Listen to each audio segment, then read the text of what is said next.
오늘 우리 계신 하나님의 말씀 스바냐 2장 1절에서 15절까지 말씀입니다. 한 절씩 교독하겠습니다. 수치를 모르는 백성아 모일지어다 모일지어다. 명령이 시행되어 날이 겨같이 지나가기 전, 여호와의 진노가 너희에게 내리기 전, 여호와의 분노의 날이 너희에게 이르기 전에 그리할지어다. 여호와의 규례를 지키는 세상의 모든 겸손한 자들아, 너희는 여호와를 찾으며 공의와 겸손을 구하라. 너희가 혹시 여호와의 분노의 날에 숨김을 얻으리라. 가사는 버림을 당하며 아스글론은 폐허가 되며 아스돗은 데나세에 쫓겨나며 에그로는 뽑히리라. 해변 주민 그렛 족속에게 화 있을진저, 블레셋 사람의 땅 가나안아, 여호와의 말씀이 너희를 치나니 내가 너를 멸하여 주민이 없게 하리라. 해변은 풀밭이 되어 목자의 움막과 양떼의 우리가 거기 있을 것이며, 그 지경은 유다 족속의 남은 자에게로 돌아갈지라. 그들이 거기에서 양떼를 먹이고 저녁에는 아스글론 집들에 누우리니, 이는 그들의 하나님 여호와가 그들을 보살피사 그들이 사로잡힘을 돌이킬 것임이라. 내가 모압의 비방과 암몬 자손의 조롱하는 말을 들었나니, 그들이 내 백성을 비방하고 자기들의 경계에 대하여 교만하였느니라. 그러므로 만군의 여호와 이스라엘의 하나님이 말하노라. 내가 나의 삶을 두고 맹세하노니 장차 모압은 소돔 같으며 암몬 자손은 고모라 같을 것이라. 찔레가 나며 소금 구덩이가 되어 영원히 황폐하리니, 내 백성의 남은 자들이 그들을 노략하며 나의 남은 백성이 그것을 기업으로 얻을 것이라. 그들이 이런 일을 당할 것은 그들이 만군의 여호와의 백성에 대하여 교만하여 졌음이라. 여호와가 그들에게 두렵게 되어서 세상의 모든 신을 쇠약하게 하리니, 이방의 모든 해변 사람들이 각각 자기 처소에서 여호와께 경배하리라. 구스 사람들아, 너희도 내 칼에 죽임을 당하리라. 여호와가 북쪽을 향하여 손을 펴서 아수르를 멸하며 니느웨를 황폐하게 하여 사막같이 메마르게 하리니, 각종 짐승이 그 가운데 때로 누울 것이며 당아와 고슴도치가 그 기둥 꼭대기에 깃들이고 그것들이 창에서 울 것이며 문턱이 적막하리니 백향목으로 지은 것이 벗겨졌음이라. 함께 읽습니다. 이는 기쁜 성이라 염려 없이 거주하며 마음속에 이르기를 오직 나만 있고 나 외에는 다른 이가 없다 하더니, 어찌 이와 같이 황폐하여 들짐승이 엎드릴 곳이 되었는고, 지나가는 자마다 비웃으며 손을 흔들리로다. 아멘. 할렐루야. 수요일 저녁 주임자로 나와 말씀을 배우시는 성도님들을 주님의 이름으로 환영합니다. 우리 옆에 있는 분들과 사랑의 기절 나누겠습니다. 인사합시다. 사랑합니다. 축복합니다. 이 시간 주 앞에 나와 말씀을 배우시는 성도님들에게 주님의 크신 은혜가 함께 있기를 주의 이름으로 축복합니다. 우리 나눠드린 교환 함께 보시면서 오늘 본 말씀 살펴보겠습니다. 먼저 스바냐 2장 1절 말씀 읽습니다. 시작. 문장의 주어 수로가 어떻게 될까요? 그죠? 이제 불렀으니까, 호칭을 아예 정했으니까 수치를 모르는 백성아라고 이제 딱 불렀죠. 자, 뭐하라? 모여라, 모여라. 두 번이나 했어요. 모여라, 모여라. 그럼 이제 이 수치를 모르는 백성이 누군지를 찾아야겠죠. 그냥 밑도 끝도 없이 수치를 모르는 백성아 그러면 수치를 모르는 백성인가 보다 하면 안 돼요. 자, 지금 이게 첫 문장도 아니고 스바냐는 1장이 있었어요. 웬만하면 여기 어딘가에 힌트가 있겠죠. 그 내용이 해당하는 사람 또는 그거에 반대에 해당하는 사람들 중에 하나일 거예요. 자, 그런데 수치를 모른다고 번역을 해놨기 때문에 우리가 헷갈리는 겁니다. 이게 뭐지?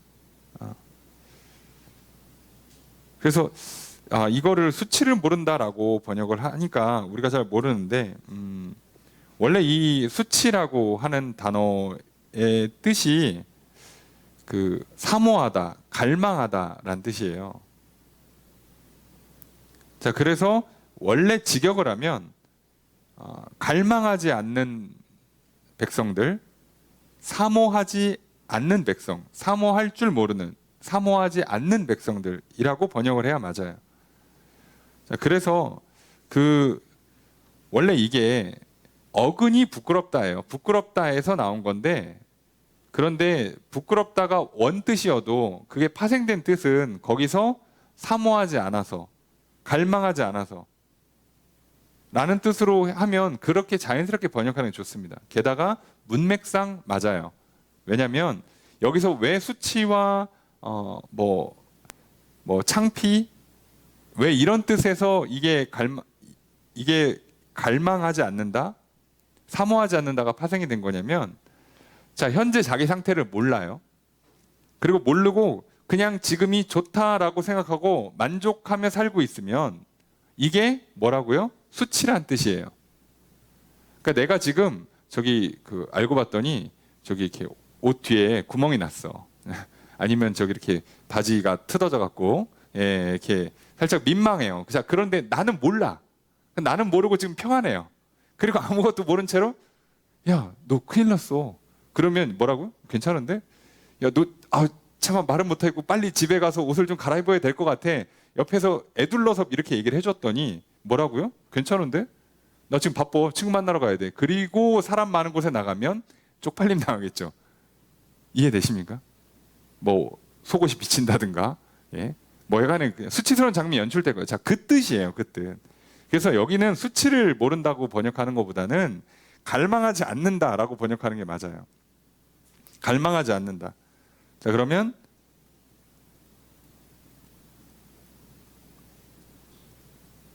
갈망하지 않는으로 번역하고 한번 앞을 찾아봅시다. 스바냐 1장 쪽에서 혹시 갈망하지 않는 게 뭘까라고 보면 나오죠. 자, 이러면 나와요. 자, 1장 6절에 여호와를 찾지도 않고 구하지도 않는 자들이라는 표현이 이 단어예요. 갈망. 자, 그래서 그 사람들을 얘기하는 겁니다. 여호와를 찾지도 않고 구하지도 않는 사람들, 너희들아 뭐 하라고요? 모여라예요. 그럼 여기서 모인다는 무슨 뜻일까요? 모인다가 단순히 그냥 모여있기만 하면 문제가 풀리냐? 절대 그럴 리가 없겠죠. 그럼 이거 뭐 하라는 거예요? 모이란 얘기는 어디로? 가능하면 성전으로, 그죠? 하나님 앞으로. 뭐 하라고요? 여호와를 찾고 구하지 않는 자들한테 모이라고 했으니까 뭐 하러 모이라는 거예요? 여호와를 찾고 구하려고 모이라는 거예요.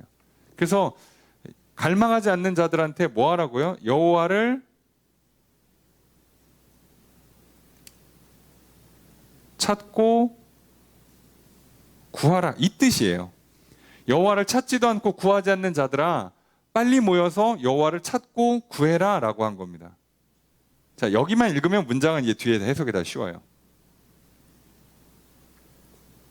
자, 그러면 그래놓고 2절은 굳이 끊었습니다만 사실은 붙여서 해석하는 게 맞거든요. 왜냐하면 그냥 시기만 얘기하는 겁니다. 2절 함께 읽습니다. 시작.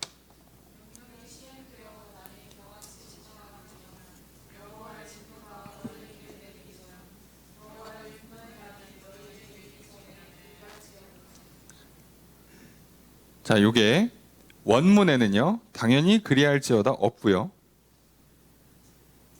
이거 없고요. 요렇게 하고 끝나는 겁니다. 그러니까 뭐 하라고요? 수치를 모르는 백성아 모여라 모여라, 전에 뭐뭐 하기 전에 빨리 모이란 뜻이죠. 그럼 언제냐? 총 3번을 반복해서 표현을 했습니다. 명령이 시행되어 날이 겨같이 지나가기 전. 문장이 좀 어렵죠. 명령이 시행된다. 하나님께서 명령이라고도 하고 되고 이거 법령이라고도 해야 되는데, 하나님께서 정하신 그 법이 시행돼서 그 날, 그러니까 하나님의 심판의 날을 이렇게 표현한 겁니다. 하나님의 심판, 야 이제 심판하자라고 하면 딱 이루어지겠죠. 바로 그 날. 자, 그 날이 어떻게 되는데 심지어 겨같이 날아가요. 말 그대로 그 껍질처럼, 곡식의 껍질처럼 훅 날아간다는 거예요. 하나님께서 자 오늘 심판의 날을 하자라고 하면 갑자기 훅 그냥 와버린다는 거예요. 자, 그러니까 그렇게 오기 전에 저 멀리서부터 온다 한 일주일 걸리겠다 이렇게 안 온다는 거예요. 하면 그냥 온다는 거예요. 그러니까 빨리 하라는 얘기죠. 여호와의 진노가 너에게 내리기 전, 여호와의 분노의 날이 너에게 이르기 전에 뭐하라? 그리할지어다가 아니라 전에 모여라예요. 그래서 1절과 2절은 사실은 한 세트로 읽는 게 맞습니다. 그때 모여라. 자, 그런데 앞에서 분명히 지금 유다 백성을 향해서 책망했단 말이에요. 선지자가. 그죠? 하나님 날이 임했다. 너희들 이런저런 심판을 받을 거다. 라고 했어요. 자, 그리고 나서 뭐 하라는 거예요? 그러기 전에 빨리 모여서 회개하라 이거죠. 하나님 찾고 구하라는 거예요. 그러면 찾지도 않고 구하지도 않았던 공의를 저버렸던 하나님 말씀을 저버리고 하나님 섬기는 척 하면서 우상숭배 같이 하고 막 1월 성신, 막 바알 할 것 없이 막 우상숭배를 했던 사람들, 그리고 막 욕심 부려가지고 막 사람들 착취했던 그 많은 사람들을 향해서 지금 모이라고 하지만, 그런데 여기서 끝이 아니라 3절에 가면 한 사람들을 또 불러요. 자, 그게 3절의 첫 번째 문장입니다. 함께 읽습니다. 시작.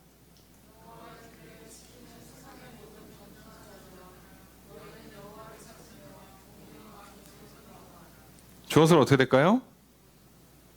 그죠? 너희는인데 그 사람들이 요만큼이죠? 이렇게 설명을 한 거잖아요. 자, 요 사람들이 곧 너희는이죠. 너희는 뭐하라? 찾으라, 구하라. 자, 여호와를 찾고 공의와 겸손을 구해라. 자, 그러면 봅시다. 여호와의 규례를 지키는 세상의 모든 겸손한 자들아. 자, 여호와의 규례를 지키는, 여호와의 법을 따라 행하는 이 땅의 모든 겸손한 사람들, 이 사람들은 아무 문제 없잖아요. 잘하고 있네. 그런데 이 사람들한테 뭐라고 선지자가 외치는 거예요? 너희도 여호와를 찾으래요. 너희도 찾으래요. 아니, 잘하고 있는데요. 잘하고 있어도 계속 하라는 거예요. 자, 성경은 이만하면 됐다가 없습니다. 계속 해야 돼요. 항상 꾸준히 해야 합니다.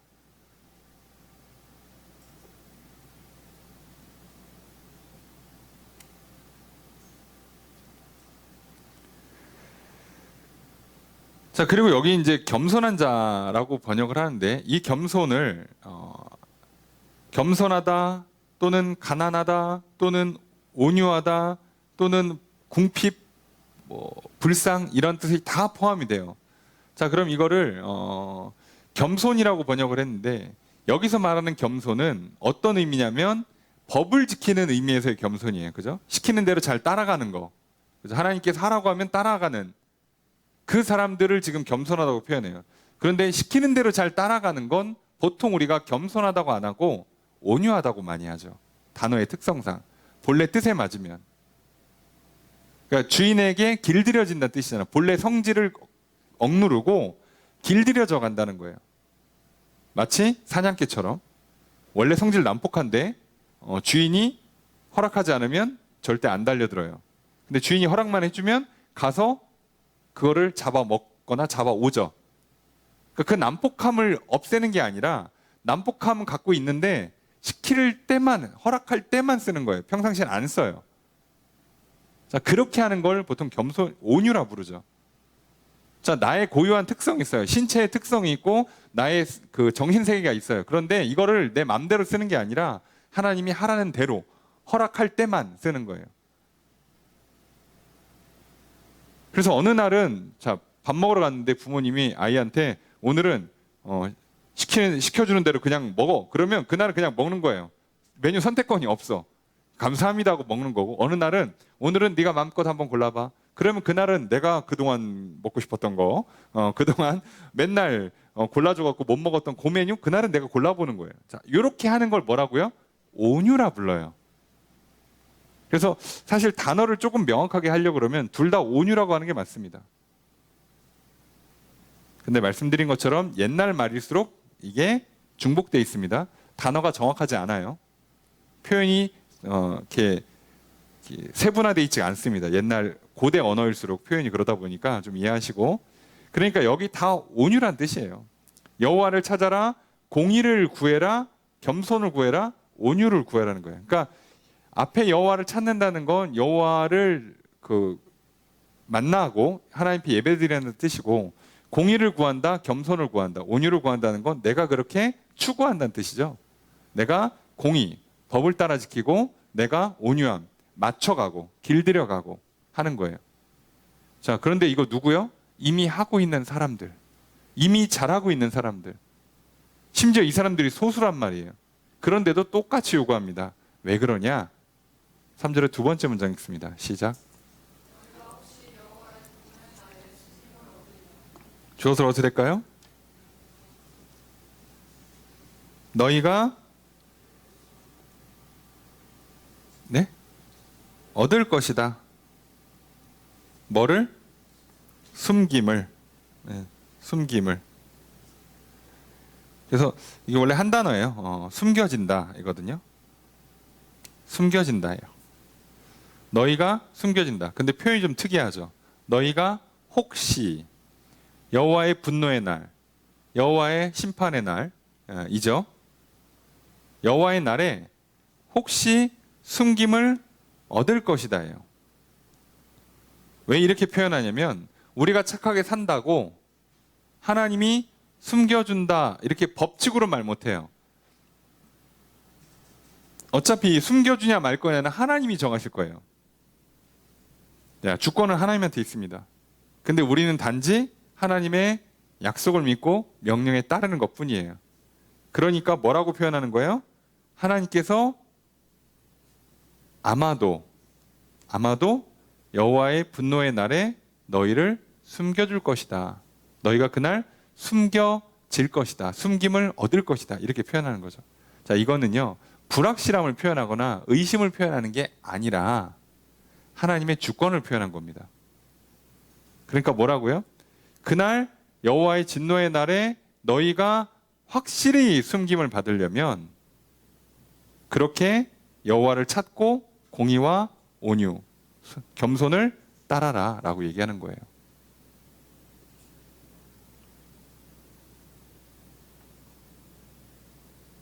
그러니까 우리가 내가 부모님한테 가서 잘못했다고 빌면 용서해 줄 거예요. 줄 뿐이야. 여태까지 해줬고, 그리고 와서 잘못했다고 빌면 내가 용서해 준다고 했어요. 자, 그런 분인데, 근데 이제 그 형제들 중에 동생을 향해서 형이나 뭐 언니나 오빠가 얘기합니다. 가서 엄마 아빠한테 잘못했다고 빌어. 혹시 용서해 줄지 몰라. 그러니까 빌어. 자, 이 얘기는요, 확률이 반반이라는 뜻이 아니고요, 용서해 준다는 얘기잖아요. 근데 내가 엄마 아빠는 아니니까 용서해 준다라고는 말은 못 해주는 거예요. 그죠? 왜요? 결정권이 저기에 있으니까. 그래서 그렇게는 말 못하지만 용서해 주실 거야. 그런 분 아닌 거 알잖아.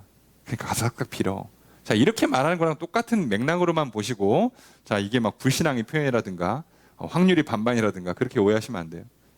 자, 그 뜻입니다. 그러니까 지금 1절, 2절, 3절 보면 결국 다 여호와를 찾으라, 구하라, 공의를 따라라, 겸손히 순종해라 이 얘기를 하는데 대상이 전부 다예요. 하여간에 여호와의 진노의 날에 건짐받고 싶으면, 말 그대로 살고 싶으면, 구원받고 싶고 복받고 싶으면 하나님 찾으라는 거예요. 내가 그동안 뭐 우상숭배 했네, 죄를 지었네, 내가 겉과 속이 다르게 겉으로는 하나님 섬기는 척하고 뒤에간 딴소리하고 뭐 하나님도 섬기고 우상도 섬기고 뭐 이랬네, 아니면 하나님을 제대로 잘 섬겼네가 중요한 게 아니라 지금부터라도 또 제대로 하라는 거예요. 늘 말씀드립니다만 항상 우리에게는 매 순간순간이 기회이면서 위기가 되는 거예요. 어제까지 잘하다가 오늘 넘어졌는데 갑자기 그날 심판이 오면 혼나요. 알죠?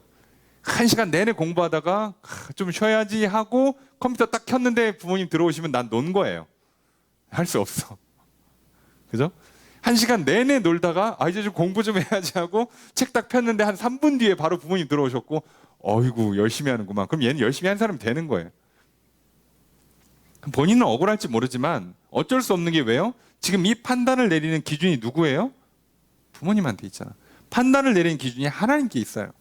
그러니까 그분이 오실 때 멀쩡해야 돼. 그러니까 지난날 멀쩡했던 건 잘하신 거예요. 자, 근데 지난날 멀쩡했으니까 오늘 막 살아도 괜찮겠지? 아니요. 그건 안 돼요. 그래서 선지자도 하나님을 찾지 않았던 사람들이나 하나님을 찾았던 사람들이나 할 것 없이 또 계속 하나님을 찾아라. 공의를 구해라. 겸손, 온유를 구해라 라고 얘기하는 겁니다. 그게 오늘 저와 여러분들의 똑같습니다. 그래야 살아요. 자, 이유가 어찌됐든 오늘 우리가 하나님 앞에 나왔으면 잘하신 거예요. 모여라, 모여라, 찾으라, 구하라 했잖아요. 우리가 하나님을 찾고 구하려고 이 자리에 나왔으면 잘하신 거예요. 자, 오늘 저녁까지, 어제까지 내가 어떻게 됐든가 이제 그건 신경 쓸 필요가 없어요. 잘했냐 못했냐 이제 더 이상 따질 필요도 없습니다.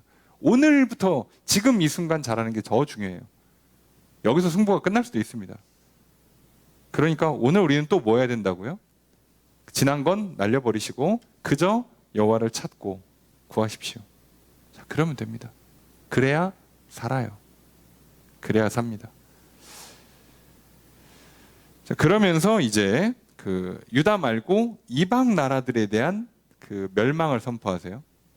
그리고 그 이방을 향한 구원도 선포합니다. 자, 그 내용이 쭉 나오는데 한번 살펴보겠습니다. 4절 읽습니다. 시작.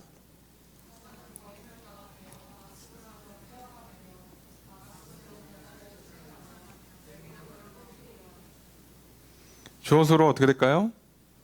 가사는 자, 이거는 버림받는다고 한 번에. 그 다음에 아스글론은 된다. 황무지가 된다고요. 아스돗은 쫓겨난다. 에그로는 뽑힌다예요. 뭐 이렇게 어렵게 썼지만 뭐 내용 굳이 다 볼 거 없습니다. 그냥 다 망한다는 얘기니까. 자, 그런데 눈치채셨겠죠? 가사, 아스글론, 아스돗, 에그론, 우리가 보통 말하는 블레셋 5성, 블레셋 족속의 5성, 5나라 또는 5족속이라고도 표현하는데 그 이름이에요. 뭐가 빠졌냐? 가드가 빠졌어요. 가드가. 왜 가드가 빠졌냐? 가드는 벌써 망했어요. 지금 스바냐가 사역할 때는 벌써 가드는 망했어요. 이미 망했습니다. 이미. 네, 그래서 뺀 거고요. 요 5성이 대표적이죠. 네, 그러니까 지금 망한다는 얘기를 선포하고 있어요. 자, 5절 읽습니다. 시작.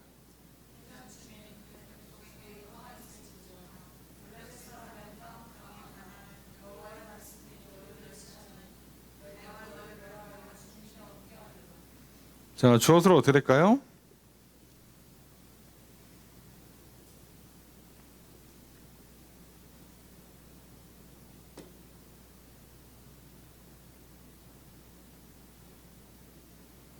좀 헷갈리죠. 이 한국말이 주어를 바꾸면서 계속 이을 수 있다는 장점 때문에 이게 어디까지 끊어야 되나 애매할 때가 좀 있어요. 자, 우선은 하나씩 볼까요? 화 있을진저는 감탄문이죠. 화로다, 망했다. 누구? 해변 주민 그렛 족속에게 해변 주민 그렛 족속가 망했다. 그러니까 여기는 이제 빼고 블레셋 사람의 땅 가나안아, 여기까지도 호칭이죠. 여기가 주어가 될 확률이 높죠. 우선은. 자, 이렇게 딱 불렀어요. 그러니까 사실은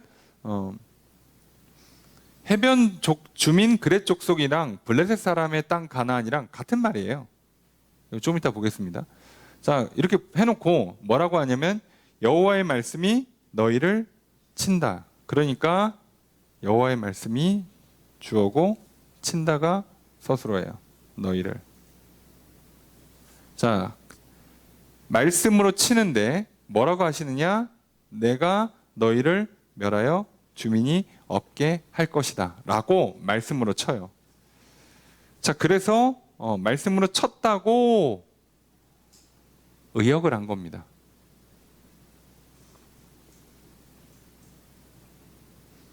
무슨 얘기냐면 해변 주민 그렛 족속에게 블레셋 사람의 땅 가나안에게 화 있을진저 너희를 향한 여호와의 말씀 딱 점 찍어놓고 따옴표 쓴 게 들어가는 거예요. 원문에는. 그러니까 이것이 너희를 향한 말씀이다가 되는 거죠.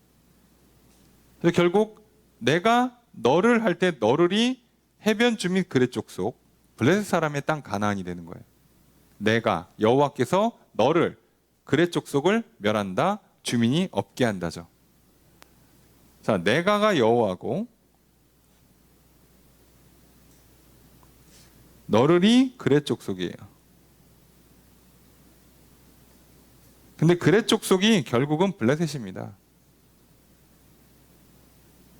자, 이게 어떻게 된 거냐면, 자, 블레셋이 기본적으로 그 가나안 지역 해변을 기점으로 해서 성을 쌓고 살고 있었고, 성이 크게 5개라고 그랬죠. 자, 그런데 이 사람들이 어디 출신이냐? 정확히는 그레데 섬에서 이주해 온 사람들이에요. 그레데 섬에서. 그래서 이들을 그렛 족속이라고 하면 이들의 어떤 뿌리를 표현하는 겁니다. 뿌리를. 그렛 족속이라고 그러면. 그레데 섬에서 이주해 온 사람들이 해변에 살고 있어서 이렇게 표현을 하는데, 그럼 근데 왜 굳이 어렵게 이렇게 그렛 족속이라고 하냐? 라고 하는데요. 이 그렛 족속이라고 하는 그 크레타, 오늘날 크레타 섬이라고 돼 있죠. 이 크레트가 그 히브리어 카라트랑 발음이 비슷해요. 그 카라트가 자른다는 뜻이고 벤다는 뜻이고, 자, 이게 좋은 의미로는 언약을 맺는다, 나쁜 의미로는 잘라서 없애버린다는 뜻이거든요. 그래서 약간 언어 유희, 운율을 맞추는 차원에서 굳이 쓴 거예요.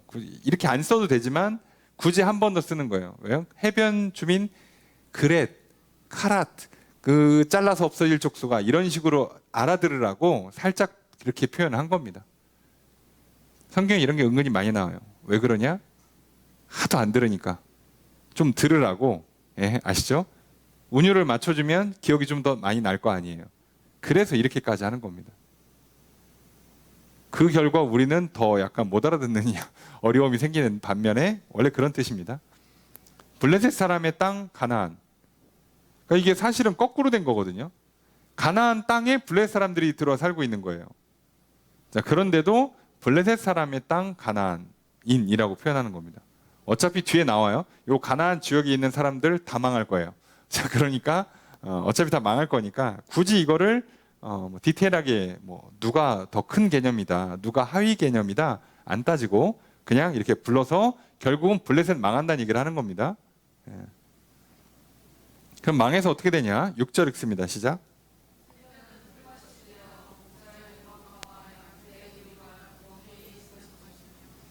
주어서 어떻게 될까요? 해변은 될 것이다. 그죠? 풀밭이 될 것이다.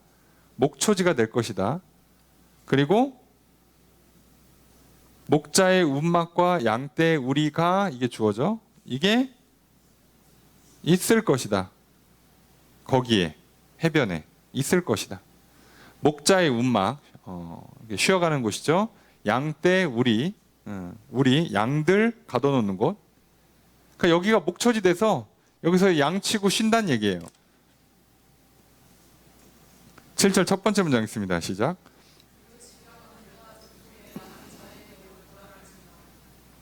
주어서 어떻게 될까요? 그 지경은 돌아갈 것이다예요. 돌아갈 것이다. 돌아가게 될 것이다. 누구에게? 유다 족속의 남은 자에게. 그래서 지경이라고 번역했지만 그냥 그 연안, 바닷가 연안이거든요. 두 동사를 합치는 해변이라고 번역한 게 바다 연안이거든요. 그러니까 이 지경이라고 번역한 게 그냥 연안. 그 연안은 유다 족속의 남은 자의 것이 될 것이다. 남은 자의 것이다예요. 그냥 남은 자의 것이다. 그러니까 그 땅은 누가 차지한다고 나중에? 유다 족속이 남은 자. 그러니까 나라 망하고 포로 갔다가 돌아온 사람들이 다시 차지하게 될 거라는 거예요. 자, 7절의 두 번째 문장 있습니다. 시작.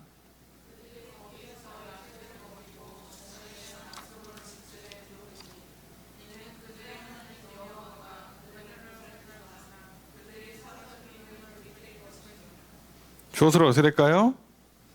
그들이 먹인다,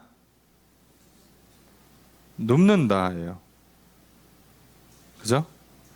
그들이 거기 해변 블레셋 족속이 살았던 그 땅에서 양떼 먹이고 저녁에는 아스글론, 여기도 블레셋 성 중에 하나죠.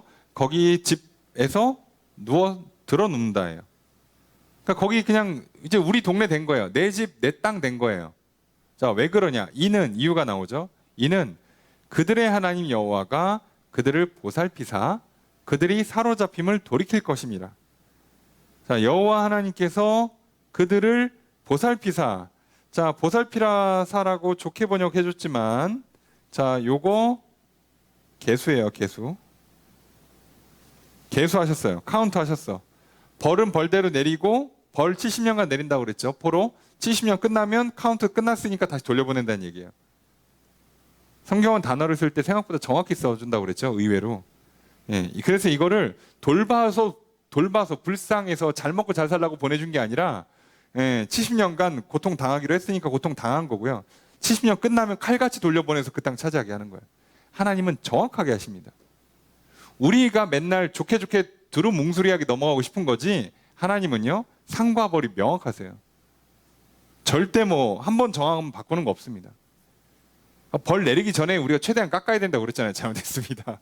살살 해주세요. 다시는 안 그럴게요. 그래서 최대한 깎아야지. 이미 70년 그럼 끝난 거예요.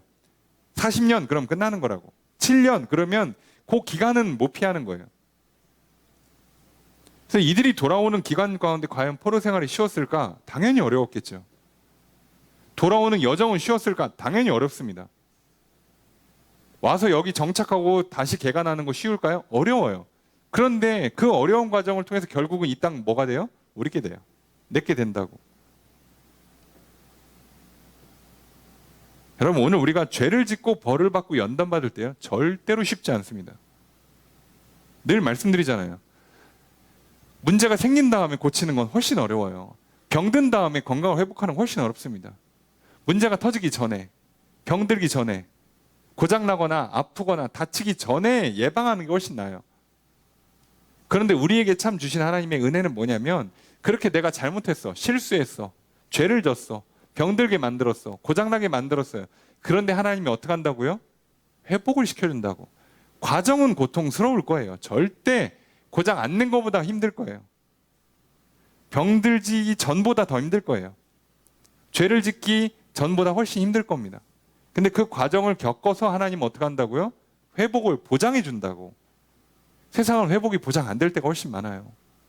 거의 보장 안 해주죠. 여러분 내가 열심히 치료받고 재활했는데 병이 안 나섰어. 그럼 내가 의사를 찾아가서 뭐라고 할 거예요? 소리 지르고 막 멱살 잡으면 병이 낫습니까? 화풀이 하는 거지. 그렇잖아요. 책임을 안 져준다고. 그러니까 맨날 서로 불신을 하니까 의사들이 자꾸 의료사고 낸다고 CCTV 설치해라, 녹음하게 해라, 그리고 법적으로 책임지게 해라, 뭐 이러잖아요.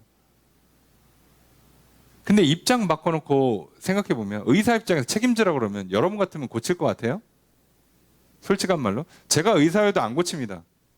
미쳤습니까? 나보고 책임지라는데? 안 해. 수술 안 해줘. 약 먹고 나서면 다행이고 말면 뭐 돌아가세요? 죽으시면 할 수 없고. 그러지 내가 왜 굳이 그 칼질해서 책임을 지냐고. 안 해요.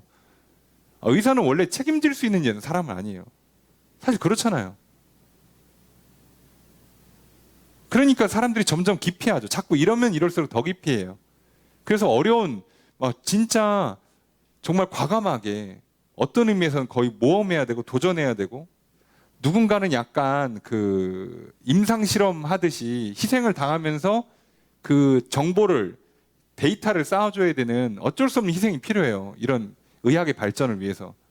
근데 나는 절대 그러고 싶지 않아. 난 무조건 살려내. 그럼 아무도 손 안 댄다니까요.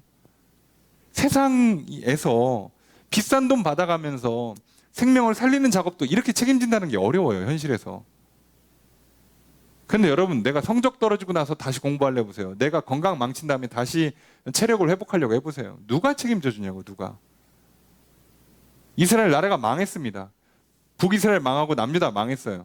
누가 그걸 책임져 주냐고. 자기들이 잘못해갖고 망한 걸. 하나님께 지켜준다고 약속했지만 본인들이 약속을 깼잖아요. 그 계약을 깨는 바람에 하나님은 계약서대로 니들 계약 안 지키면 나도 안 지켜. 니들 내가 다른 건 몰라도 우상 숭배는 절대 안 돼. 그거 하면 나 니들 망하게 만들 거야. 이거 계약 파기를 그렇게 할 거야. 니들의 계약 파기하면 나는 나라 망하게 한다. 라고 해서 계약 파기해서 나는 그 말 그대로 위약금 청구한 거예요. 소송 건 거라고. 그게 전쟁 일으킨 거죠. 망했습니다. 할 말 없죠. 그래서 어떻게 해요? 그래서 포로로 갔다가 하나님이 또 그걸 돌려주세요. 그럼에도 불구하고 은혜를 베풀어 주시는 거고, 넓은 의미에서 인류를 향한, 아브라함을 향한, 다윗을 향한 헤세드, 언약을 지켜주시는 거죠. 그러니까 이 과정을 통해서 우리가 참 감사해야 되는 건 결국은 차지한다고, 결국은 회복한다고. 그러니까 어떡하라고요? 여호와를 찾고 구하라고요. 제발 속으시면 안 돼요. 과정은 죄짓기 전보다 훨씬 어렵습니다. 문제 터지기 전보다 훨씬 어렵습니다. 많은 크리스찬들이 자꾸 속는 것 같아요. 저도 목회자고 많은 성도님들을 만나지만 잘못했습니다라고 빌고 아무것도 안 하고 넘어가려고 하시는 분들이 너무 많아요. 아니, 문제 하나를 틀려도 선생님 뭐라고 해요? 오답 노트 만들어와, 빽빽이 10번 써서 가져와, 이러잖아요. 내가 운동 배우는데 자세 틀려서 오면 코치가 뭐라고 그래요? 이거 10번 연습하고 내일 오세요, 이러잖아요. 안 그럽니까? 너무 당연한 거 아니에요? 근데 왜 우리는 하나님이 회복하겠다고까지 약속해주고 보장을 해주는데 그거 시키는 거 심지어 10번도 아니야, 2번만 해서 가져와, 그것도 안 하려고 그러냐고. 처음부터 죄를 짓지 마요. 그럴 거면 처음부터 문제가 생길 일을 하지 마셔야 된다고. 자, 그런데 오늘 선지자는 얘기합니다. 자, 돌이켜준다. 정확히 계산해서 벌은 벌대로 내리고 회복하기로 했으니까 회복시켜줘요. 그리고 그때는 뭐까지 준다고? 블레셋도 멸망시켜놓고 그 땅 다시 남은 자들이 차지하게 하세요. 여러분, 하나님 계산이 정확하신 분입니다. 하나님 사랑과 자비가 풍성하시니까 계산을 어물쩍 넘어갈 것 같죠? 아니요. 정확하게 하십니다. 속지 마세요. 공의가 있어야 사랑이 구현되는 거예요. 기준이 없으면 사랑이 아니에요. 좋고 좋은 게 좋은 거라고? 아이고 배고프지, 이것도 먹고 저것도 먹고 단 것도 먹고 짠 것도 먹고, 죽으란 얘기잖아. 그게 좋은 겁니까? 할머니가 손주 손녀 사랑해서 막 준 간식들이 애 건강을 망치는 거잖아. 잘못하면. 기준이 있어야죠. 아이에 맞는, 아이가 소화시킬 수 있는, 아이의 상태에 맞는 걸 줘야죠. 얘가 심지어 무슨 당뇨 환자야, 무슨 특별한 알러지가 있어, 그럼 그 음식 주면 안 되죠. 내가 사랑하는 마음으로 주면 어떻게, 죽으란 얘기지. 죽어요, 진짜 잘못하면. 그래서 그 명확한 기준이 없으면 안 돼. 그래서 하나님은요, 여기에 표현에 뭐라고 써 있냐? 보살피사가 아니라 계수한다요. 계수한다. 감찰한다, 사찰한다고 번역하는 단어죠. 카운트예요. 영어로 번역할 때 카운트로 많이 번역합니다. 자, 제발 속지 마십시오. 그래서 여러분들한테 계속 말씀드리는 거예요. 문제 터지기 전에, 죽기 전에, 살아있을 때, 아프기 전에, 병들기 전에, 문제 생기기 전에, 하나님 심판하시기 전에, 혼내기 전에, 벌을 내리시기 전에 하나님을 찾고 용서를 빌고 고칠 거 고치고 도와줄 때 빨리빨리 정상을 회복하시는 게 제일 좋습니다. 문제 터지면 나도 힘들고 주변도 힘들고 2배, 3배로 힘들어요. 그래도 하나님께서 회복시켜 주시니까 감사한 거지. 그거라도 안 해주면 진짜 끝입니다. 자, 그 얘기예요. 그렇게 다 주시겠다는 거예요. 자, 그래서 하나님은요, 이스라엘만 심판하는 게 아니라 이 주변 나라들 다 심판하세요. 우상숭배 했으니까. 다 심판하는데 그래놓고 그거를 유다의 남은 자들한테 돌려줘요. 남은 자들. 말 그대로 여호와를 찾고 구한 자들, 공의를 지키는 자들, 행하는 자들에게 돌려준다고. 그겁니다. 자, 그리고 계속 심판을 얘기하죠. 8절의 첫 번째 문장이 있습니다. 시작.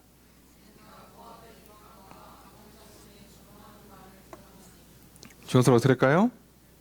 내가 들었다예요. 여기부터 9절까지 이제 하나님 직접 말씀하신 겁니다. 내가 비방과 조롱하는 말을 들었대요.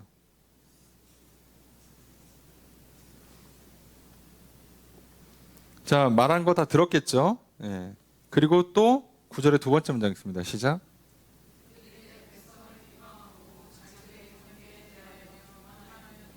주어서로 어떻게 될까요? 그들이 비방하고 교만했다. 그들이 누구겠어요? 앞에 나와 있는 모압과 암몬이죠.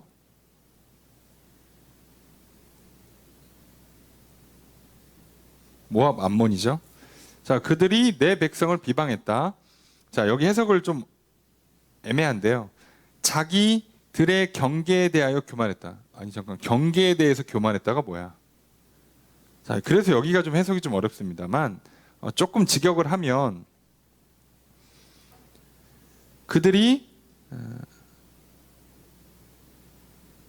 그 자기 경계를 넘어서 커졌다예요. 자기의 경계를 넘어서 커졌다. 자기의 경계를 넘어서, 이게 교만했다고 번역하기에는 조금 그렇고, 경계를 넘어서 커졌다예요. 경계를 넘어서. 그리고 이 커졌다는 단어가 문법상 스스로란 의미를 갖고 있어요.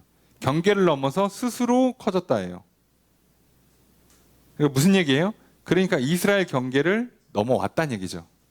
넘어왔다. 침략했다는 얘기예요.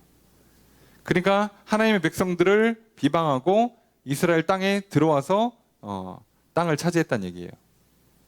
쉽게 얘기하면 그겁니다. 그래서 지금 하나님께서 모압과 암몬을 어떻게 하시려고 하시느냐. 9절의 첫 번째 문장 있습니다. 시작.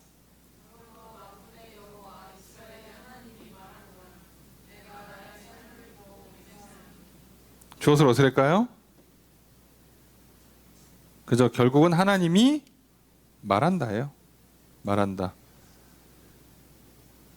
직역하면 만군의 여호와 이스라엘 하나님이 내가 내 삶을 두고 말한다예요. 내 삶으로 말한다. 그래서 이렇게 삶을 두고 말한다라고 하면 맹세예요, 맹세. 맹세하는 겁니다. 그래서 번역을 맹세한다고 해준 거예요. 자, 부드럽게 번역하려고. 그래서 원래 직역하면 만군의 여호와 이스라엘 하나님이 내가 나의 삶을 두고 맹세한다, 말한다 이렇게만 하면 돼요. 자, 뭐라고 말씀하시냐? 9절의 두 번째 문장 있습니다. 시작.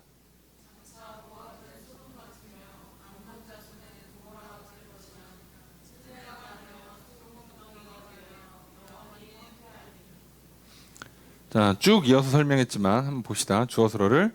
자, 모압은 소돔 같다, 소돔이다, 소돔일 것이다 이렇게 되는 거고요. 암몬 자손은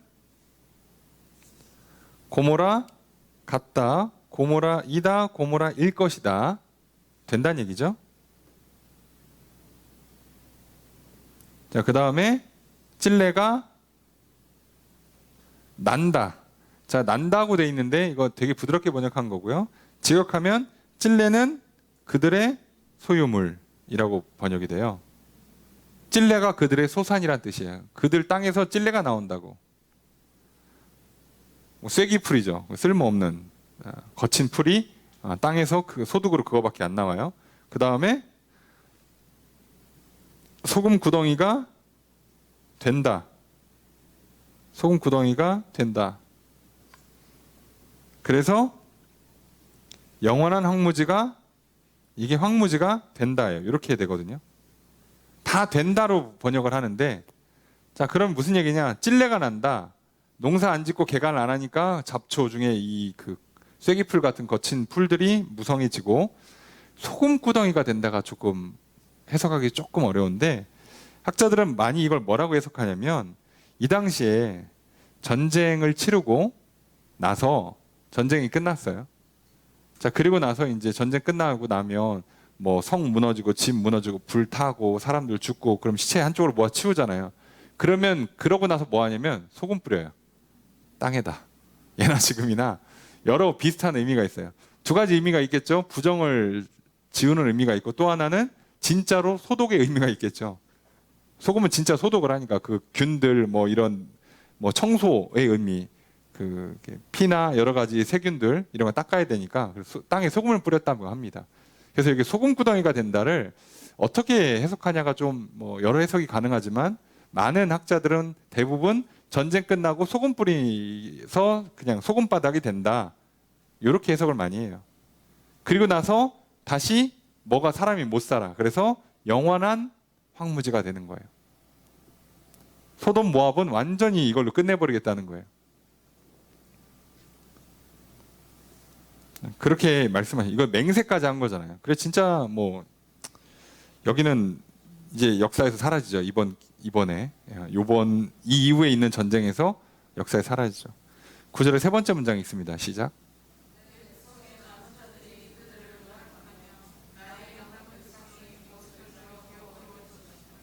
주어서 어떻게 될까요? 그죠? 내 백성의 남은 자들이 노력한다.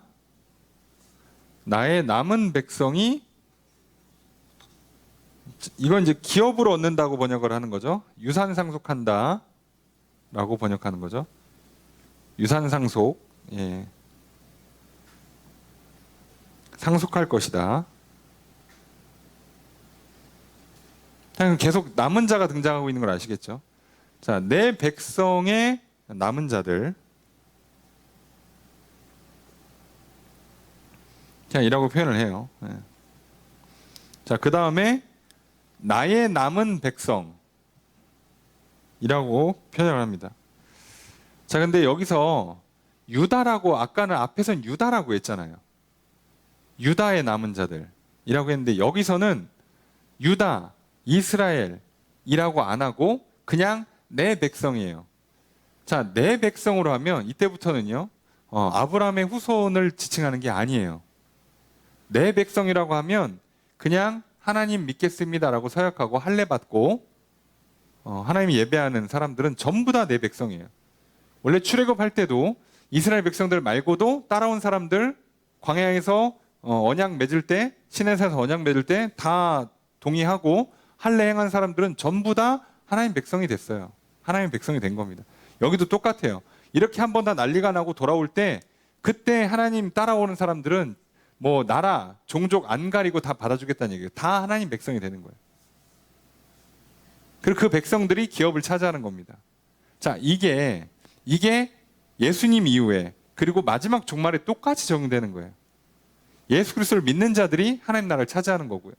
그래서 마지막 때의 심판 때에 하나님을 찾았던 자들, 마지막까지 신앙을 지킨 그 남은 자들이 결국은 다 차지하는 거예요. 그 얘기를 하는 겁니다. 그래서 여기서는 유다의 남은 자라고 표현 안 하고 내 백성이에요. 그러니까 우리가 하나님 나라를 차지하는 데 있어서, 천국을 누리고 복받는 데 있어서는 혈통, 민족, 뭐 집안, 뭐 어떤 그런 유전적인 또는 그 물려받는 이런 그 선천적인 조건들이 하나도 적용되지 않는다는 뜻이에요. 그걸 일부러 강조해서 표현합니다. 실제로 맞기도 하고요. 여러분, 그러니까 오늘 우리가 뭐만 기억하면 돼요?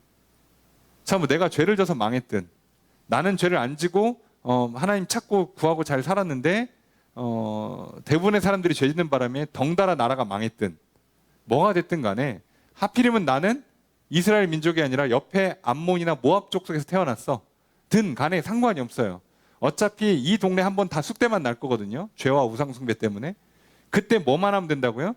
그때 여호와를 찾고 구하는 자들은 살아남아서 다시 돌아왔을 때 그때 이걸 다 차지하게 될 거라는 거예요.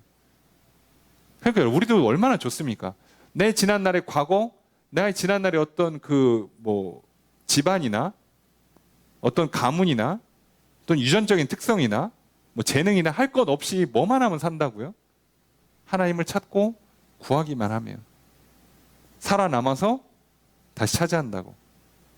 내가 죄진 게 있거나 또는 주변에 죄 짓는 게 있어서 심판이 임하면 좀 고통을 당할 뿐이고 괴로움을 당할 수 있겠지만, 중요한 건 결국은 살아남아서 회복한다는 뜻이에요. 오늘 우리의 삶이 아무리 힘들고 어려워도, 세상이 아무리 악해서, 그래서 하나님의 진노와 심판이 어떤 식으로든 간에 임할 텐데, 그것 때문에 내 잘못이든 주변 사람 잘못이든 결국은 나도 이래저래 고통, 괴로움을 당할 수밖에 없겠지만 결국은 끝까지 여호와를 찾고 구하는 사람들, 그래서 살아남은 자들, 하나님께서 지켜주고 보호해 주신 사람들은 남아서 회복합니다. 그래서 이 땅에서 천국을 회복하고요, 영원한 하늘나라를 회복하게 되는 거죠.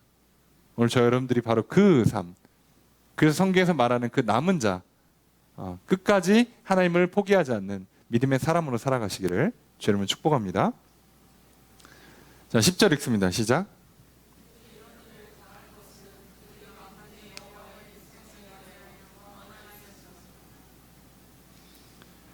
자, 하나님은 항상 심판의 이유를 다 설명해 주세요. 계산 정확하게 하시는 분이라고 그랬죠. 자, 주어스로 볼까요? 10절.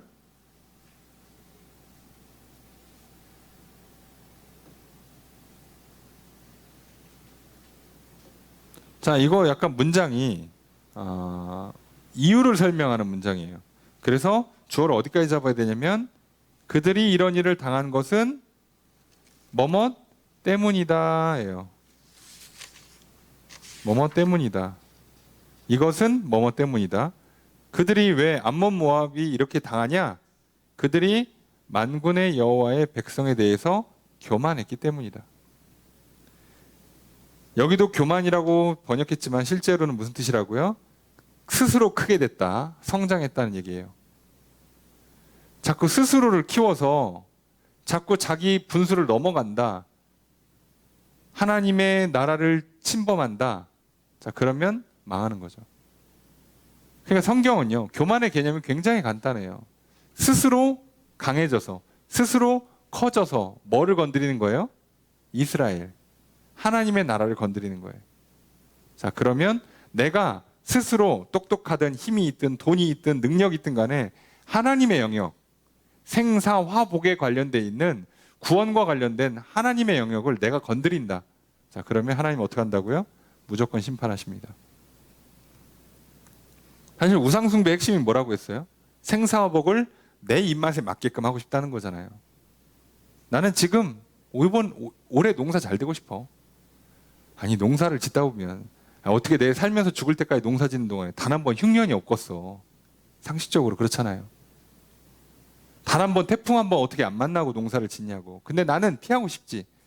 그런데 또 열심히 하면 그렇게 해주는 신이 있대. 아니면 있었으면 좋겠지. 그러니까 있는 걸로 치고 하는 거예요, 그냥. 자, 그거를 뭐라고요? 스스로 커진다. 스스로 성장해서 그렇게 하나님의 영역을 침범하기 시작하면 마치 바벨탑처럼 쌓아서 하늘에 도달하려고 하면 하나님은 무너뜨려요. 자, 이거 조심하셔야 됩니다.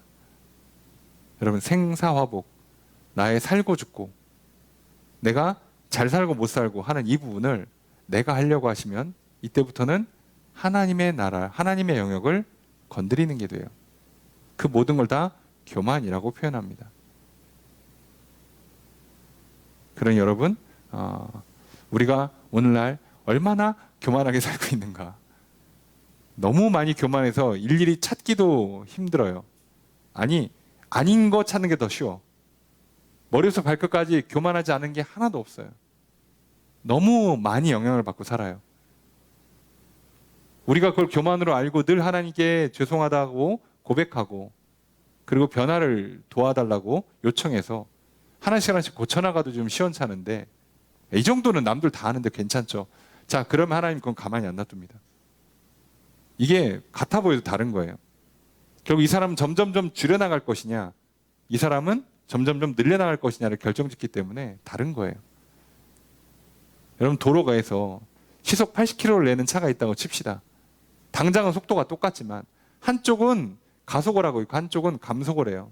누구는 엑셀레이터를 밟고 있는 거고요, 누구는 브레이크를 밟고 있어요. 그래, 지금은 똑같아 보이지만 하나님 볼 때 저 사람은 속도를 줄일 거고 저 사람은 속도를 늘릴 거예요. 근데 여기가 지금 뭐예요? 80km가 제한 속도예요.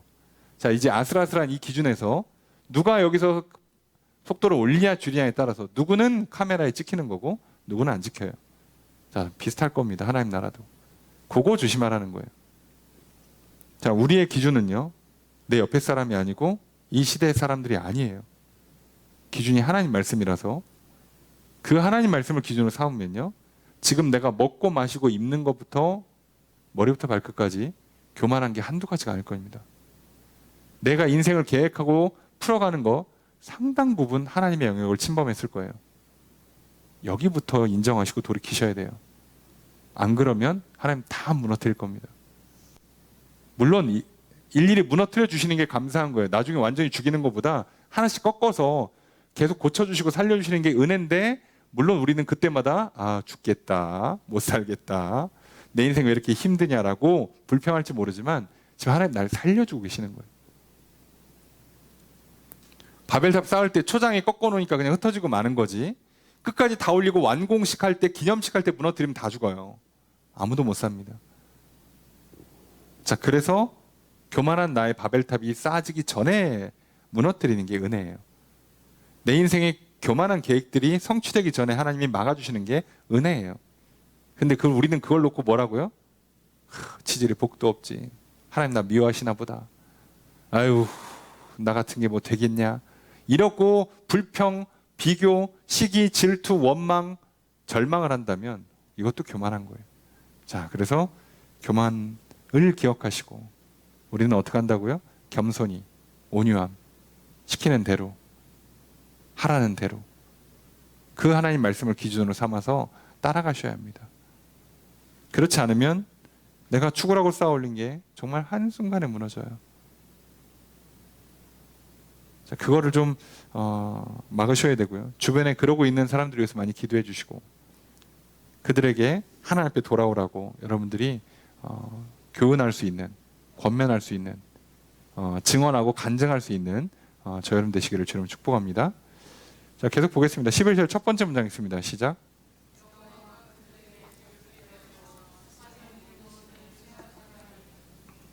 소설 어떻게 될까요? 여호와가, 좀 애매한데 한국어는 계속 이어갈 수 있다고 그랬잖아요. 그냥 딱 찍으면 두렵게 되겠다예요. 두렵게 되겠다. 그들에게 두렵게 되겠다. 이거를 수동태니까 이거를 그 일반 평문으로 바꾸면 그들이 여호와를 두려워한다가 되죠. 그들이 여호와를 두려워한다가 되는데 왜 그렇게 되냐? 세상의 모든 신들을 쇠약하게 만들었기 때문에요. 자, 원문 직역을 하면 하나님 여호와께서 세상의 모든 신들을 다 약하게 만들었기 때문에 그들에게 두려운 분으로 인식이 되는 거예요. 자, 이제 하나님 무서운 줄 아는 거야. 이제. 그동안은 하나님 무섭다고 생각 안 했는데 하나님께서 어떻게 한다고요? 세상 모든 신들, 그들이 믿고 섬겼던 우상들을 다 까, 내 계획을 다 깨부셔, 내 능력이 다 한계를 부딪히게 만들어버리는 거예요. 그러면 사람이 슬슬 이제 뭘 알아요? 하나님 무서운 줄 아는 거예요. 와, 안 되는구나. 이게 내 마음대로 안 되는구나. 야, 진짜 다 왔는데 마지막 이거 하나만 하면 끝날 줄 알았더니 야, 여기서 넘어지는구나. 여기서 무너지는구나. 야, 하나님이 허락 안 하면 안 되는 거구나. 이게 내가 아무리 똑똑하고 아무리 노력하고 주변에 사람이 아무리 들러붙어도 야, 이게 안 되는 건 안 되는구나. 자, 이걸 인정하는 거죠. 그렇게 하게 만들 거라는 거예요. 왜요? 싹 다 망하게 만들어서. 자, 근데 그러니까 우리는 여기서 기억하셔야죠. 지혜로운 사람은요, 이걸 직접 경험하지 않습니다. 옆에 보고 역사를 보고 하면 안 되는구나 하고 안 하는 게 지혜롭고요. 그나마 좀 덜 지혜로우신 분들은 초장에 한두 대 맞고 아이고 이러다 큰일 나는구나 하고 돌이키시는 분들이고요. 제일 미련한 건 끝까지 해보시는 분들.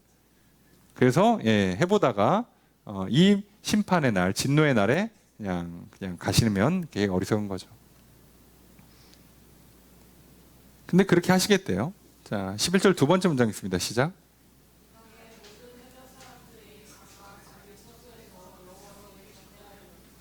조수를 어떻게 할까요? 그죠? 이방의 모든 해변 사람들이 어떻게 한다? 경배한다. 자, 그렇게 하면 여호와께 경배하는 일들이 일어날 거라는 거예요. 그쯤 되고 다 무너지고 깨지고 나서 하나님 무서운 줄 아는 사람들이 하나님께 돌아와요. 자, 이렇게 얘기하니까 이게 원래 사람이 이렇게 그 말로 안 되면 물리치료 받는구나. 이렇게 좀 이렇게 매를 맞아야 되는구나. 그러면 정신 차리는구나. 이렇게 너무 간단하게 생각하시면 안 돼요. 실제로 돌아온 사람들이 얼마나 될 것 같습니까? 실제 역사에서 유다 망하고 이스라엘 망하고 유다 망하고 주변 나라들 다 망해요. 아수르, 바벨로니아 통해서 다 망해요. 그리고 바벨론 포로 끝나고 돌아옵니다. 그 다음에 바사, 페르시아 생겨서 또 일대 다 숙대받아요. 자, 이 과정에 남아서 하나님을 섬기는 사람들이 얼마나 될 것 같습니까? 생각보다 많지 않아요. 실제로 우리가 생각하는 것처럼 많을 것 같지만 아니요, 적어요. 이스라엘 인구를 한번 생각해 보세요. 이스라엘 사람들의 숫자를 생각해 보시고 유대인들을 생각해 보시고 예수님이 오시기 전까지 하나님을 믿는 사람들이 얼마나 많은가를 한번 잘 생각해 보시면 굉장히 적어요. 자, 이거 많이 통과하는 방법이 아니에요. 아시죠? 제일 좋고 제일 확률이 높은 건 하나님께서 마치 다윗과 솔로몬 시대처럼 정말 하나님 잘 믿고 부강하고 번성할 때 백성들이 따라오고 주변 나라들이 와서 하나님을 경배할 때가 훨씬 편해요. 훨씬 많습니다, 숫자가. 다 망하고 나서 돌아올 때는요, 어차피 망해 죽은 사람들이 대다수고요. 그 중에 정신 차려서 돌아온 사람은 더 극소수예요. 대부분은 죽어나가고요. 살아있는 사람들 중에 정신 차리는 사람은 많지 않아요. 그래서 이건 좋은 방법이 아니에요. 하다 안 되니까 하나님 하시는 거지. 그래서 이스라엘 역사에도 몇 번 안 하시는 거예요. 계속 이게 효과적이었으면 몇 번 하지. 여러분 생각해 보세요. 아이고, 한번 또 메타작 할 때가 됐구만. 아유, 요번에는 3년 만에 하네. 아, 요번에는 7년 만에 하네. 그러고 치시겠지. 이게 별거 아니었으면. 이게 얼마나 어렵고 힘들고 위험한 작업이었으면 이거 예언자 보내서 경고한 걸 200년 동안 하세요. 경고만 200년간 하신다고. 아니 70년짜리 포로 생활하는데 경고를 200년 가까이 하는 게 어딨어. 이스라엘 왕족이 400년짜리인데 그중에 절반이 나라 망한다고 경고하는 데 썼어요. 이스라엘 왕족 역사가 왕권이 400년짜리인데 그중에 200년이 왕권이 망한다였어. 실제로 망하고 70년 포로를 갔다 와요. 그리고 나서 제대로 왕권이 회복되냐? 아니요. 그때부터는 기록도 안 남습니다. 잘 안 돼요. 그래서 하나님도 이거 자주 쓰시지 않아요. 잘 안 씁니다. 그리고 우리한테는 이제 마지막 한 번 남았죠. 예수님 다시 오시면 그땐 그냥 끝이에요. 뭐 해볼 도리가 없어요. 더 할 것도 없이 그냥 끝나는 거예요. 그래서 이게 성공하면 참 이렇게 좋고 잘 되는 것 같지만 실제로는 희박한 확률이에요. 그래서 우리가 고난 가운데 깨닫고 돌아오는 건 정말 은혜예요. 무슨 얘기냐면 길 가다가 예수 믿으세요 또는 친구가 교회 한번 가자라고 오는 거가 훨씬 쉽고 편한 거라고. 아시겠죠?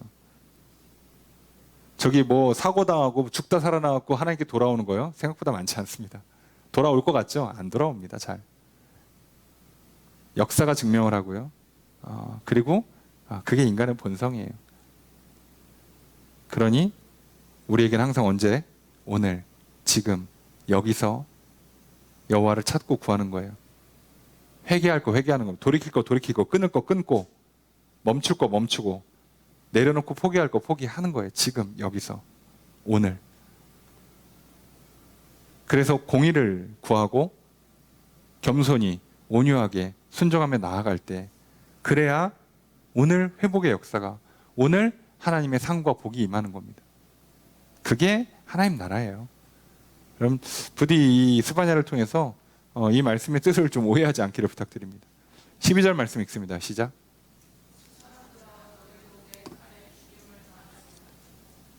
주어서 어떻게 될까요? 너희도 구스 사람이죠. 너희도 뭐한다? 예, 죽을 것이다. 야, 구스도 보내요. 구스. 자, 구스 오늘날 에디오피아고 실제로 이집트나 에디오피아는 크게 많이 안 움직여요. 지도가 생각보다. 에디오피아가 조금 이렇게 지도가 밀리는 건 있는데 그래도 많이 안 움직입니다. 근데 실제로 역사에서 이 구스 에디오피아가 유다에게 직접적으로 타격을 준 적이 별로 없어요. 생각보다. 그런데도 하나님 카운트를 하십니다. 자, 왜 카운트를 하는가? 보면 애굽에서 노예 생활할 때 같이 지냈으니까 아무래도 학대를 했을 것이다라고 하는 학자들도 있지만 실제로 가장 두드러지게 보이는 게 언제냐면 그 유다의 요시야 왕이 애굽이랑 한번 전쟁을 벌려요. 그때 구스가 애굽 편에서 싸웁니다. 그때 애굽 편에서 이스라엘이랑 싸워요. 자, 그래서 하나님이 그거를 카운트하시는 거예요. 하여간에 이스라엘하고 공격했던 전쟁을 벌였던 나라는 하나도 안 빼고 다 망하게 하시는 거예요. 늘 말씀드립니다만 하나님이 카운트하시는 거예요. 저는 연합군이었습니다. 저는 용병만 착출해서 보냈습니다. 안 가립니다. 하여간에 들어갔어. 하나님께서 내 땅은 건들지만 내가 이렇게 경계선 딱 정했는데 그거 건들지 마라고 했는데 한 걸음이라도 넘어왔잖아요. 그때부터는 가만히 안 둡니다. 하나님 법의 특성이 그래요. 여러분 속지 마세요. 하나님 한 번 했는데 그거 좀 봐주시죠. 아니요. 끝난 거예요. 그거는. 내가 오늘까지만이라고 그랬지. 내일 아침에 깜빡했어. 끝난 거예요. 그때는. 자, 이게 무서운 겁니다. 그 기준이라는 게 쉽지 않아요. 그때 싹싹 빌고 하나님이 용서해주면 진짜 천만다행인 거예요. 근데 뭐 오늘까지야. 저기 하나님 한 이틀 더 시간 끌어도 되겠지? 자, 그때부터는요. 무슨 일이 일어날지 몰라요. 저도 몰라요. 그럼 생각하고 싶지도 않습니다. 그러니까 제일 좋은 건 아예 이스라엘과 전쟁하는 건 참여하지 않는 게 살 길인 거였어요. 하나님 나라는 쳐들어가지 않는 게 맞아요. 바벨탑 쌓지 않는 게 제일 좋은 겁니다. 스스로 교만해져서 스스로 자기를 강하게 크게 만들어서 하나님의 영역을 침범하는 것, 우상을 만들거나 생사화복을 주관하려고 하는 거는 아예 안 하는 게 제일 좋습니다. 한 번이라도 건드린 순간 그거는 카운트 하세요. 어떻게든 간 하나님께서 그거는 나중에 계산하십니다. 얘는 절대 그냥 안 넘어가요. 제가 늘 목사인 저도 조심하고 여러분들이 늘 조심하라고 부탁드리는 게 그거예요. 이건 제가 뭐 중간에 기도로서 우리 같이 기도하고 하나님 좀 봐달라고 합시다. 할 수가 없어요. 여기는. 이거는 그렇게 들어갈 수 있는 영역이 아니에요. 여지가 아예 없습니다. 정하신 법령은 1.1획도 못 바꿔요. 그건 끝난 거예요. 그래서 참 이게 감사하게도 하나님께서 기회를 주시는 부분과 하나님 그 기준을 넘어가는 건 항상 양면성이 있다는 걸 생각하셔야 돼요. 아이고 오늘 살았다 싶지만 카운트는 하고 계세요. 그냥은 안 넘어갑니다. 이자 다 받으실 거예요. 그래서 기억하세요. 아이고 오늘 별일 안 일어났으니까 내일 하지. 해보세요. 어떻게 되나. 나중에 한 달 뒤에 1년 뒤에 10년 뒤에 정말 피눈물 흘리며 후회할 겁니다. 평생에 내가 다시는 안 한다고 이를 갈고 뼈에 새기게 될 겁니다. 하나님 그렇게 만드실 거예요. 그래서 안 하는 게 제일 좋습니다. 그냥 모르시는 게 좋아요.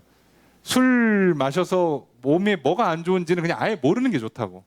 담배를 피우면 뭐가 병드는 건지를 그냥 모르시는 게 좋다고요. 애시당초 모르시라고. 왜 그걸 몸으로 배웁니까? 그죠? 하지 마세요. 아예 안 하는 게 제일 좋아요. 어른들이 인류 역사를 통해 지혜를 주는 게 있잖아요. 이건 하면 안 된다. 이런 사람은 만나면 안 된다. 이런 일은 손대면 안 된다. 알잖아요. 하지 말라고. 왜 그걸 내가 몸으로 겪어요? 예외가 없어. 그거는 안 하는 게 제일 좋습니다. 자, 그렇게 얘기했으나 이스라엘 백성들이 했죠. 주변 나라들이 했죠. 자, 그리고 역사에서는 증명을 했죠. 참 놀랍지 않습니까? 이거 기억하셔야 돼요. 자, 13절 읽습니다. 시작.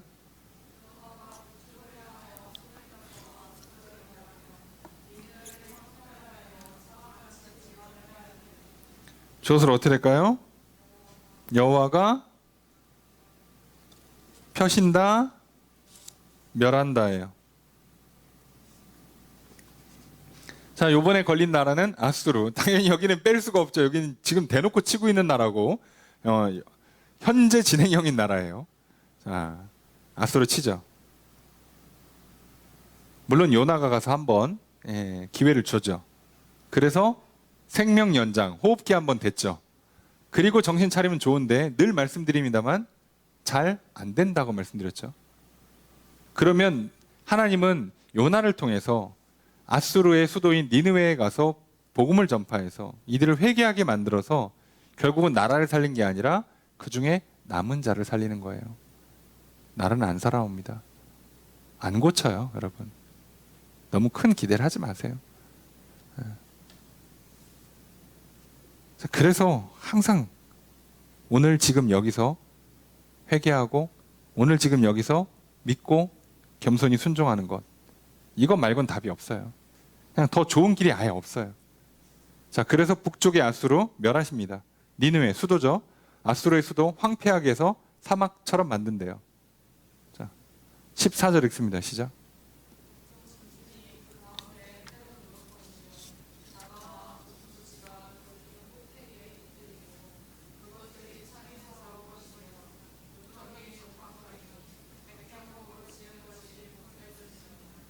자, 묘사가 쭉 나오니까 그냥 봅시다. 각종 짐승이 어떻다?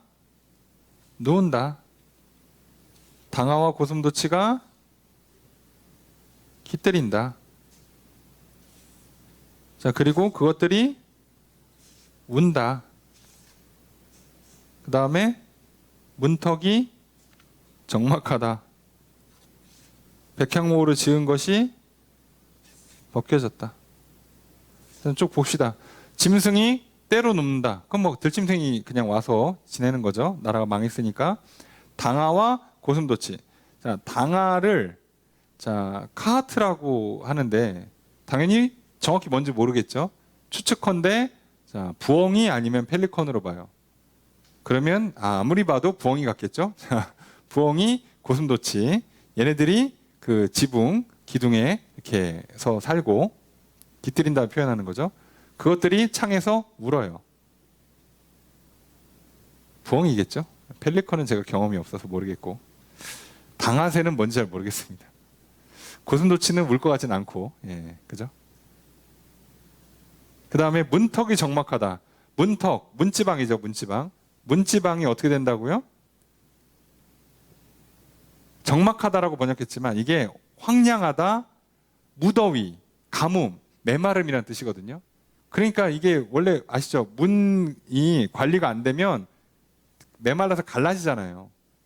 그렇게 된다는 얘기예요. 아니면 거칠게 표면이 다 뜯겨 나가서 황량해졌다 이렇게 표현하는 거고요.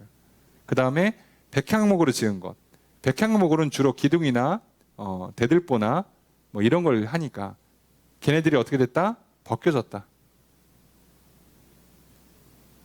뭐 이거 완전 그냥 폐허죠. 말 그대로 폐허를 묘사한 거예요. 아수르와 그 수도인 니느웨가 폐허가 되는 거예요. 자, 15절 첫 번째 문장 있습니다. 시작.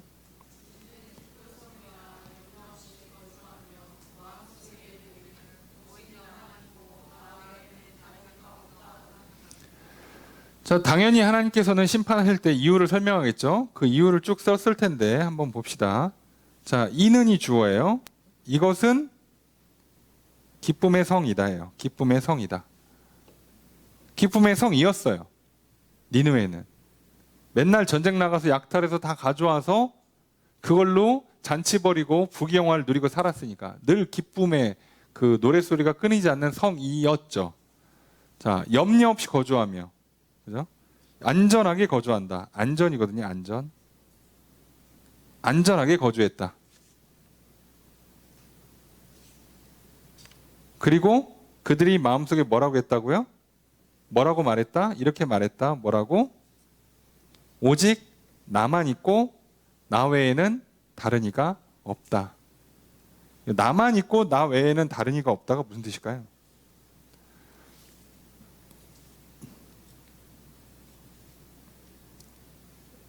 우리가 최고고 니느웨가 최고고 다른 데는 못 비빈다는 얘기예요. 그죠? 그런데 이거는 이런 생각을 갖는 건 왕이든 전쟁에 승리한 사람들이든 대도시든 다 똑같죠. 여러분 오늘날 도시들 보세요.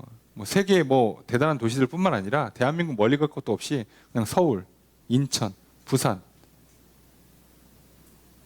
조금 약하지만 뭐 대전이나 대구나 뭐 광주나 다 도시들 보세요. 뭐만 있어요? 나만 있어요. 주변에 뭐 인프라가 깔리든 말든 도시, 뭐 철도, 지하철 알 바 아니에요. 우리만 잘 되면 돼요. 이런 겁니다. 원래 그런데요. 그래야 살아요. 그러니까 여러분 우리가 뭐 어쩔 수 없잖아요. 뭐 도시에 너무 쏠리면 나라가 균형 발전이 안 된다. 도시 사는 사람들이 신경이나 쓸 것 같습니까? 나만 잘 먹고 잘 살면 되지. 부자들이 이러다가 조금 이렇게 세금도 많이 내시고 기부도 많이 하셔서 좀 이렇게 가난하고 힘든 사람들도 좀 살아나고 우리 민족이 다 같이 잘 살아야 되지 않겠습니까? 신경이나 쓸 것 같습니까? 그죠? 나만 있어요. 나 외에 다른 이가 없어요. 진짜 천상천하 유아독존이에요. 나만 잘 살면 되고, 예? 나 하고 싶은 거 다 하면 돼요. 알 바 아니에요. 자, 이걸 우리는 뭐라고 한다고요? 교만이라고 그러죠. 결국 주변에 지금 하나님께서 나라들을 망가뜨리 그 심판하시는 가장 큰 핵심이 뭐예요? 교만, 우상숭배예요. 그게 다 뭐를 만드는 거죠? 불순종을 만드는 거예요. 다른 이유 없습니다. 여러분 우리가 뭐 인간이 원래 조금 이기적인 거 아닙니까? 라고 변명하고 핑계대지 마세요. 하나님 그냥 이 이유면 그냥 혼내키시는 거예요. 나만 있고. 교회 왔는데도 나만 있어. 나는 그렇게 뭐 의자가 뭐 불편하네. 예배 시간이 뭐 이게 좀 뭐 시간을 좀 바꿨으면 좋겠네. 이거 순서가 이게 좀 마음에 안 드네. 이런 거 좀 했으면 좋겠네. 나만 있잖아. 지금 혼자 예배 드려요. 그렇죠. 우리가 나만 생각하는 게 얼마나 위험한 걸 잘 보세요. 함께 있기 때문에 매 순간순간 조금씩 바뀔 수밖에 없어요. 현실에서. 그걸 좀 인정하셔야 됩니다. 자, 그래서 어떻게 망하냐? 15절 두 번째 문장 있습니다. 시작.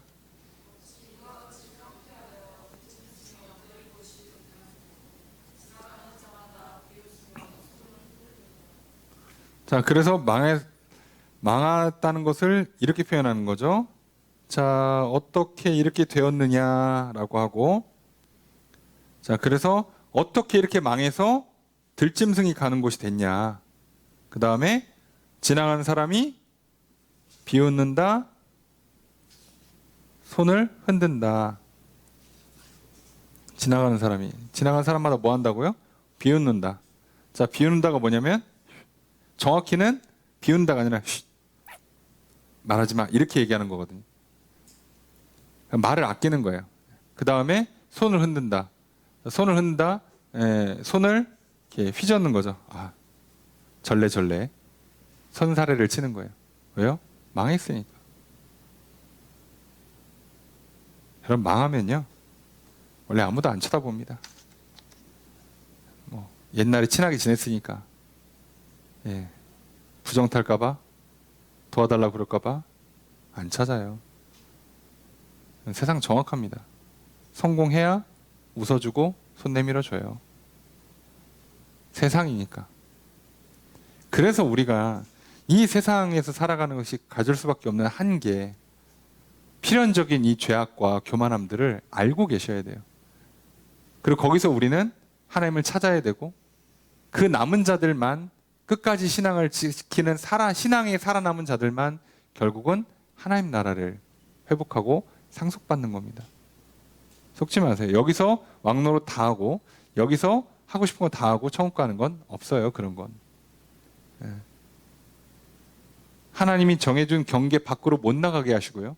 그 경계를 침범하는 나라들은 다 하나님께서 멸망하게 하십니다. 그게 이스라엘, 하나님 나라예요. 하나님 내게 주신 분량 이상 절대 내가 취하려고 해서도 안 되고, 그리고 내게 주신 것을 빼앗으려는 사람들로부터 하나님 나를 지켜 보호해 주세요. 그러니 절대 교만하게 스스로 성장해서 욕심 부리지고 내가 조금 더 잘 먹고 잘 살아야겠다고, 내가 조금 더 높아져야겠다고, 생사화복을 내 마음껏 주관해 보겠다고 덤비는 순간 이때부터 하나님 가만히 냅두지 않습니다. 그걸 보셔야 돼요. 그리고 초장에 이렇게 말씀으로 꺾어주고 삶의 여러 가지 한계와 장애물들을 부딪히게 하는 게 좋은 겁니다.